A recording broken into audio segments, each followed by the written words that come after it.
एक छोटे से गांव में नदीम नाम का एक गरीब आदमी रहता था।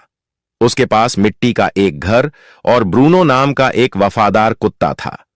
हर सुबह वह अपनी थकी हुई टांगों के साथ जंगल की ओर निकल जाता।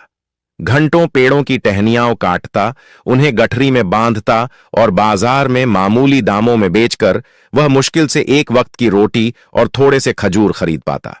नदीम की पत्नी शाइस्ता खूबसूरत तो थी, पर उसकी जबान तलवार जैसी तेज।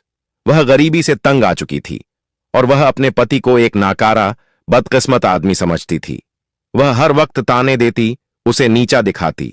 एक शाम बहुत तेज बारिश हो रही थी।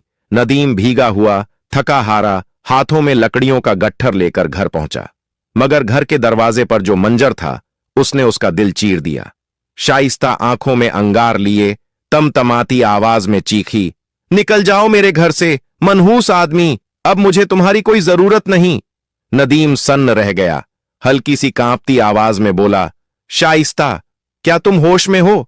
मैं जाऊंगा कहां? मेरा ठिकाना ही क्या है?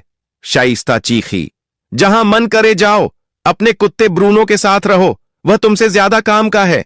ये सुनकर नदीम की आंखें नम हो गईं। उसने अपना बोझ, लकड़ियों का नहीं दिल का, उठाया और चुपचाप चल पड़ा।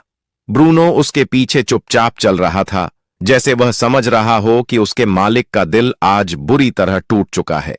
गांव के आखिरी छोर पर पहुंचे तो नदीम एक पुराने बेरी के पेड़ के नीचे बैठ गया। उसकी आंखें आसमान की तरफ उठीं। या खुदा, मेरे पास इस वफादार कुत्ते के अलावा कुछ भी नहीं बचा। तू ही मेरा सहारा है। बस वहीं से एक ऐसी कहानी की शुरुआत हुई जिसकी तसव्वुर न कभी शाइस्ता ने किया था, न नदीम ने। रात ढलती गई। नदीम पेड़ के नीचे बैठा रहा और ब्रूनो उसकी गोद में सिर रखकर उसे दिलासा देता रहा। जब अंधेरा और ठंड बढ़ने लगी तो नदीम उठकर जंगल की उस दिशा में चल दिया जहां कोई इंसान नहीं रहता था। चलते चलते उन्हें एक पुरानी खंडहर कुटिया दिखी। नदीम ने भीतर जाकर कुछ सूखी लकड़ियां बिटौरी और आग जलाई ताकि बदन की सर्दी कम हो सके, और फिर मिट्टी के फर्श पर ब्रूनो के साथ लेटते हुए बोला, गरीबी मुझे क्या मिटाएगी ब्रूनो? जब तुम मेरे साथ हो, तुम 1000 आदमियों से ज्यादा सच्चे हो। रात आधी हो चुकी थी। अचानक ब्रूनो गुर्राने लगा। उसकी आंखें कुटिया के एक अंधेरे कोने पर टिकी थीं। नदीम घबरा गया। क्या हुआ ब्रूनो? कोई जंगली जानवर है क्या? ब्रूनो उस मिट्टी की फर्श को अपने पंजों से खोदने लगा।